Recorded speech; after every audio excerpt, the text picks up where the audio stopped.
오늘 하나님 말씀은 고린도전서입니다. 고린도전서 15장 1절에서 11절입니다.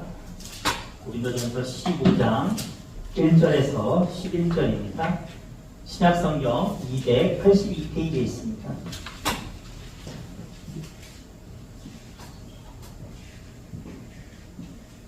고린도전서 15장 1절에서 11절 신약성경 282페이지입니다. 이게 지금 계속 사도신경의 고백에 대해서 내가 무엇을 믿는지에 대해서 같이 나누고 있습니다. 오늘은 장사된 지 사흘 만에 죽은 자 가운데서 다시 살아나셨으며 라는 그 믿음의 고백에 대해서 같이 한번 나눠보도록 하겠습니다. 장사된 지 사흘 만에 죽은 자 가운데서 다시 살아나셨다라는 예수님의 그 부활에 대한 고백은요, 오늘 우리가 공부하고 있는, 우리가 요즘 살펴보고 있는 사도신경의 그 모든 고백 중에서 가장 핵심이 되는 고백이라고 할 수 있습니다. 예수님의 부활을 역사적인 증거로 우리가 살펴볼 수가 있습니다. 단순히 그냥 야 예수님 부활하셨대 라는 것이 아니라 그것이 정말 역사 가운데서 성경 가운데서 어떻게 그것이 증거되고 있는지, 어떻게 증명되고 있는지 우리가 한번 같이 살펴볼 텐데요. 예수님의 부활을 연구하는 많은 학자들, 그리고 자유주의자나 보수주의자나 할 것 없이 모두가 동의하는 역사적인 사실이 네 가지가 있다는 것입니다. 모두 다 동의하는 네 가지. 첫 번째는요, 예수님이 십자가에서 죽으셔서 무덤에 묻히셨다는 사실입니다. 예수님이 십자가에서 죽으셔서 무덤에 묻히셨다는 거예요. 예수님이 십자가의 처형 이후 죽어서 아리마대 요셉이라는 사람의 그가 만들어 놓은 자신의 개인 무덤에 묻혔다는 사실은 여러분 의심할 여지가 없습니다. 특히 예수님의 무덤의 위치가 알려졌다는 데 큰 의미가 있습니다. 예수님을 장사할 그 무덤을 제공한 사람이 아리마대 요셉이라고 하는데, 이 사람은요 예수님의 죽음을 결정한 사내들이와 공회의 회원 중 한 명입니다. 여러분, 그가 예수님이 자기를 죽이기로 결정한 그 사내들이 공회 회원의 한 사람이었던 아리마대 요셉의 어떤 그 개인 무덤에 묻혔다라는 건요, 어떻게 보면 사실 그 당시 제자들에게 매우 불리한 증언이었습니다. 제자들은 예수님이 살아났다고 얘기하고 있었는데, 예수님을 죽였던 그런 바리새인과 대제사장들, 어떤 그런 기득권 세력들에게는 예수님이 살아나셔야 되는 게 그들에게는 좋은 일이었을까요? 좋지 않은 일이었다는 거예요. 그리고 그들의 입장에서 예수님은 그냥 딱 십자가에서 죽고 끝났어야 돼요. 그래야 자신들의 한 일에 대한 정당성이 자신들에게 부여되는 일입니다. 그렇다면 예수님이 어디에 묻혔는가는 굉장히 중요하다는 거예요. 그런데 그게 제자들이 예수님의 그 죽으신 그 시신을 가져다가 만약에 제자들이 아무도 모르는 데에 묻어놓고 야 예수님 부활하셨다 얘기하면, 그 소문이 돌게 되면 예수님을 십자가에 죽이기로 결정한 사내들의 공회의 사람들은 어떤 곤란한 상황에 처할 수도 있겠죠. 민심이 어떻게 흘러갈지 모르는 거예요. 그런데 자신들 공회의 회원 중 한 명이었던 아리마대 요셉의 개인 무덤에 예수님이 장사됐다는 것은요, 그들에게 있어서는 오히려 굉장히 유리한, 왜냐하면 그들이 그 무덤을 지키잖아요. 제자들이 시신을 훔쳐갈까봐 지키지 않습니까? 굉장히 유리한 일이었고, 반대로 예수님을 따르던 무리들에게는 굉장히 불리한 상황이었다는 거죠. 그런데 사복음서가 일관되게 예수님이 아리마대 요셉의 그 개인 무덤에 장사됐다는 얘기는요, 이 사실이 역사적인 사실을 기초로 내놓는 일이라는 것을 알 수 있습니다. 두 번째는요, 예수님의 무덤이 빈 무덤으로 발견되었다는 사실입니다. 빈 무덤은요, 부활의 강력한 증거 중 하나인데요, 이것을 지지하는 증거는요, 여러분 우리가 얘기하는 그 사복음서, 마태복음, 마가복음, 누가복음, 요한복음의 저자가 같나요, 다르나요? 다 다릅니다. 다 다릅니다. 마태복음은 누가 졌어요? 마태. 마가복음은 마가, 누가복음은 누가가, 요한복음은 요한. 다 달라요. 그리고 그 쓴 시기도 조금씩 다 다릅니다. 그런데 그 4복음서 모두가, 저자가 다른 4복음서 모두가 예수님의 무덤이 비어있음을 증언하고 있고요. 바울 이전에 초기 기독교인들이 또한 예수님의 무덤이 비어있다라는 것을 그들은 지지하고 있습니다. 더군다나 이 4복음서 보면요, 예수님의 무덤이 비어있는 것을 최초로 발견한 사람들이 남자인가요, 여자인가요? 여자들이 발견을 했습니다. 그게 뭔 의미가 있나? 여러분, 지금 시대로서는 별 의미가 없을 수도 있어요. 그런데 예수님 당시에서 그것은 굉장한 큰 의미가 있었습니다. 뭐냐면 그 당시 여러분 성경에 보면 우리가 오병이어 기적도 성인 남정만 5,000명을 먹였다고 얘기를 하잖아요. 그 얘기는 뭡니까, 여러분? 여자와 아이들은 그 당시 대접받지 못했다라는 거예요. 특히 여자들은 그 당시 사회에서는요, 인정받지 못했어요. 그래서 재판을 할 때요, 여자들의 그 증언은요, 법적인 효력이 없었다고 합니다. 그러니까 예수님의 무덤이 비어있는 것을 제일 먼저 발견한 사람들이 여자들이죠. 그런데 그 여자들이 만약에 그 예수님의 무덤에 대해서 재판이 벌어졌을 때, 야, 그 시신을 누가 훔쳐간 거 아니야? 얘 정말 부활했어? 이런 것들이 여러 가지 문제가 되고 결국 만약 없이 그것을 재판을 한다고 했었을 때, 예수님의 무덤이 비어있는 것을 제일 먼저 발견한 게 여자들이라는 사실은요, 제자들 입장에서는 굉장히 불리한 상황이라는 거예요. 왜냐하면 그들이 아무리 그렇게 얘기해도 그것은 그 법정에서 인정받지 못하기 때문이라는 것이죠. 하지만 사복음서는요, 그것을 동일하게 증거하고 있습니다. 또한 1세기 당시 유대인들과 권력자들은요, 예수님의 무덤의 위치를 아까 처음에 말씀드린 대로 분명히 알고 있었고, 그들 또한 예수님의 무덤이 비어있음을 시인하고 있습니다.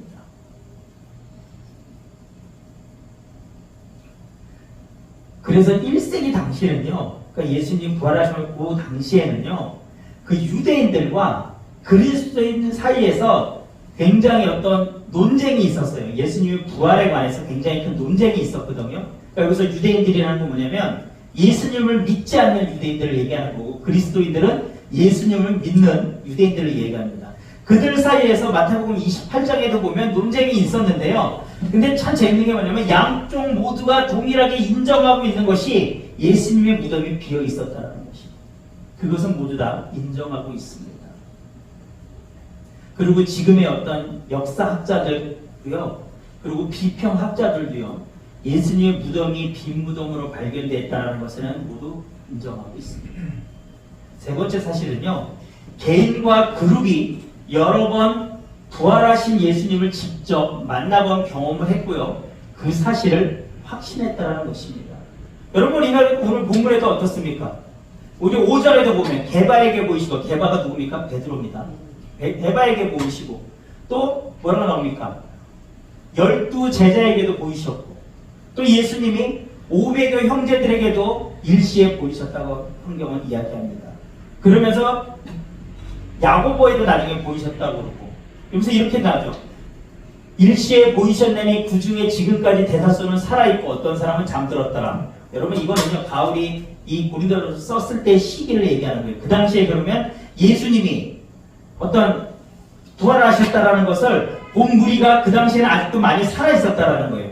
살아있는 사람도 있고 죽어있는 사람도 있었다라는 것입니다. 그리고 재밌는 건 뭐냐면요, 그들은요, 예수님이 부활하셨다라는 것을 주장했고요, 그 주장에 그들은 목숨을 걸었다는 것입니다. 여러분, 제자들은요, 그것을 목숨을 걸었습니다.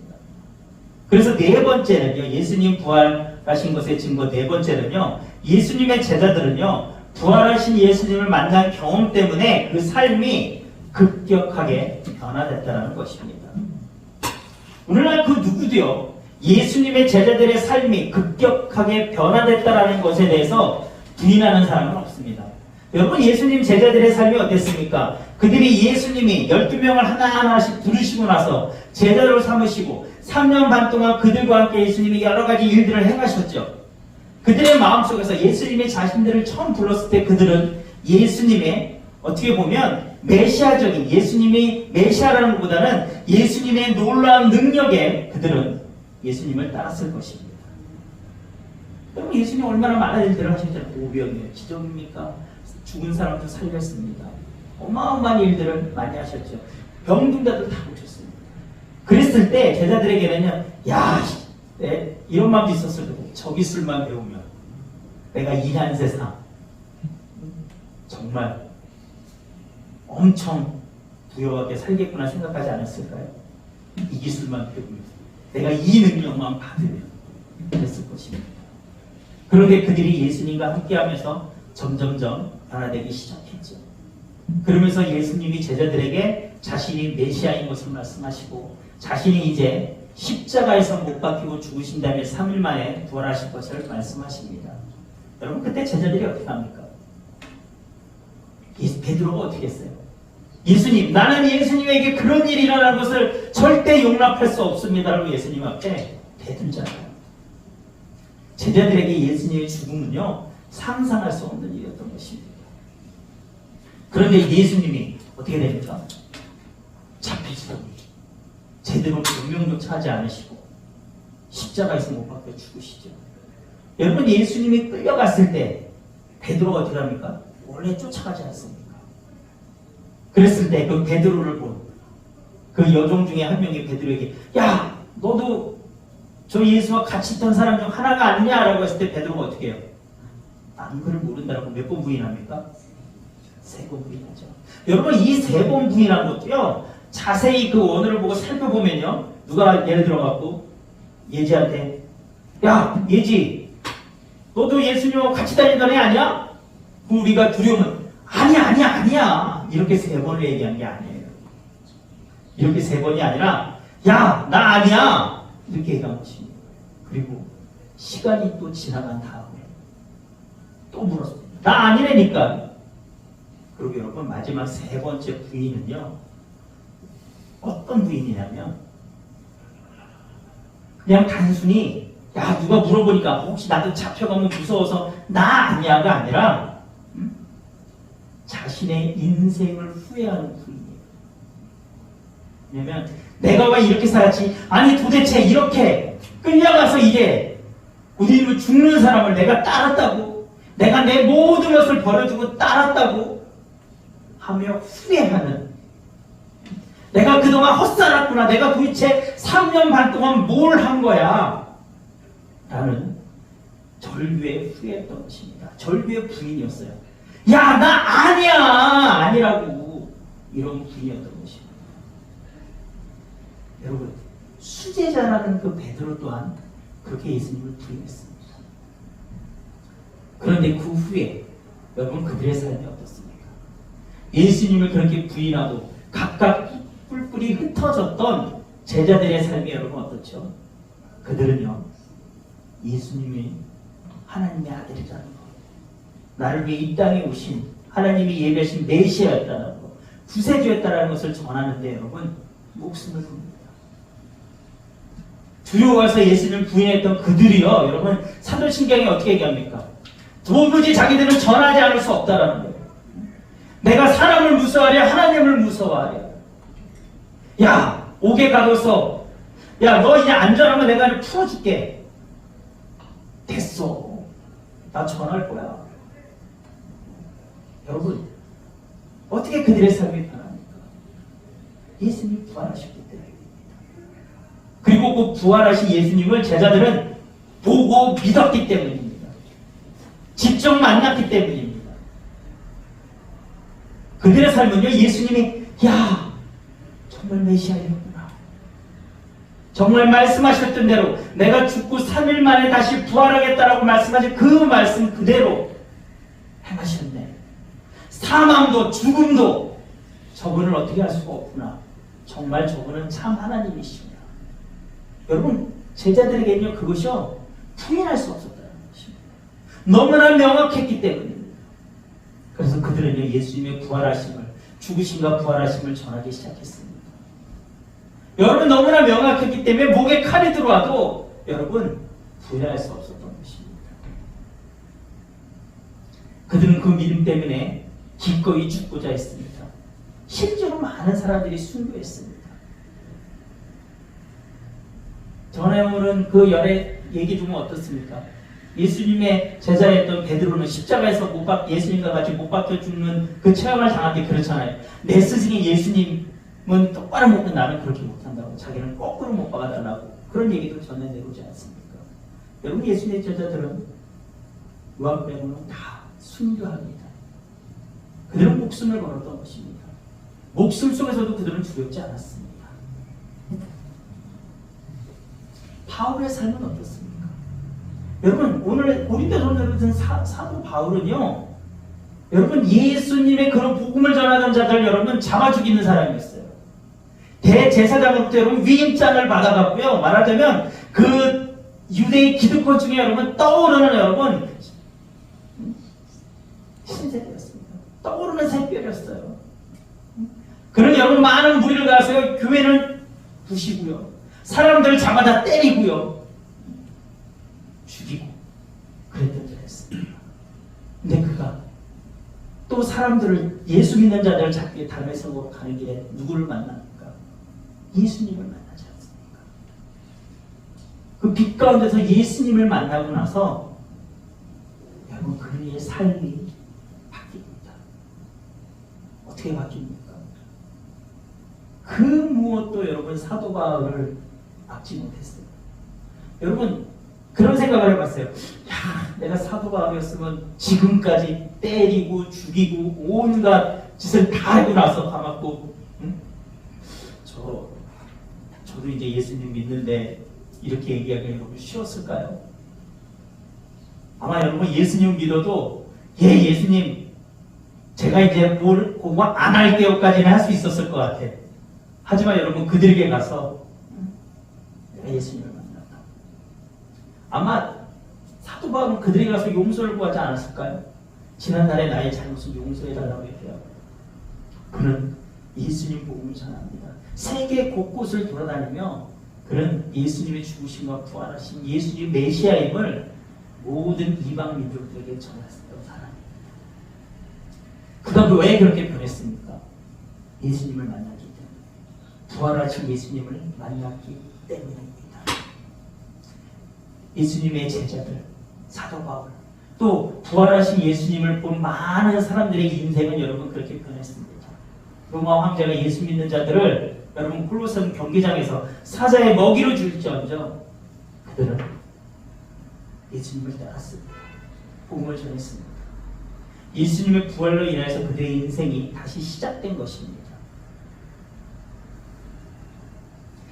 다시 살아나신 예수님을 내가, 예수님이 내 구세주고 주님이십니다. 예수님은 죽은 지 사흘 만에 다시 부활하셨습니다라고 여러분 내가 믿음으로 고백할 때, 그리고 그 부활하신 예수님을 여러분 우리가 만날 때 저와 여러분의 인생은 바뀝니다. 여러분 지금까지는 전혀 다른 삶이 여러분 앞에 펼쳐집니다. 예수님이 십자가에서 부활하셨을 때 저와 여러분도 다시 살아난 것입니다. 새 삶이 시작된 것입니다. 소망의 삶이 시작된 것입니다. 여러분 그 부활하신 예수님, 그리고 다시 오실 그 예수님을 여러분 끝까지 붙드시기 바랍니다. 우리가 세상 살다 보면 나의 그 믿음을 흔드는 일들이 너무나 많습니다. 잠시 눈 한번 질끈 감으면 나에게 유익되는 일들이 많을 수도 있습니다. 하지만 여러분, 예수님 분명히 다시 오신다고 말씀하셨습니다. 부활하신 예수님 분명히 다시 오십니다. 그 다시 오신 예수님을 여러분 고대하시기 바랍니다. 천국의 소망을 가지시기 바랍니다. 여러분 이 땅의 소망을 두지 마시고요. 이 땅은 우리의 영원한 삶에서 작은 찰나일 뿐입니다. 이 땅을 여러분 천국의 소망을 갖고 살아가시기 바랍니다. 예수님 다시 오심을 여러분 고대하며 살아갈 때 여러분 여러분의 삶 속은 하나님의 일하심이 경험되어집니다. 풍성함을 누리시게 됩니다. 진정한 평안과 기쁨이 무엇인지를 여러분 경험하게 되십니다. 여러분 예수님 다시 오시기 때문에 우리가 이 세상 속에서 버티고 견디는 것입니다. 다시 오실 예수님을 고대하시기를 주님의 이름으로 축원합니다.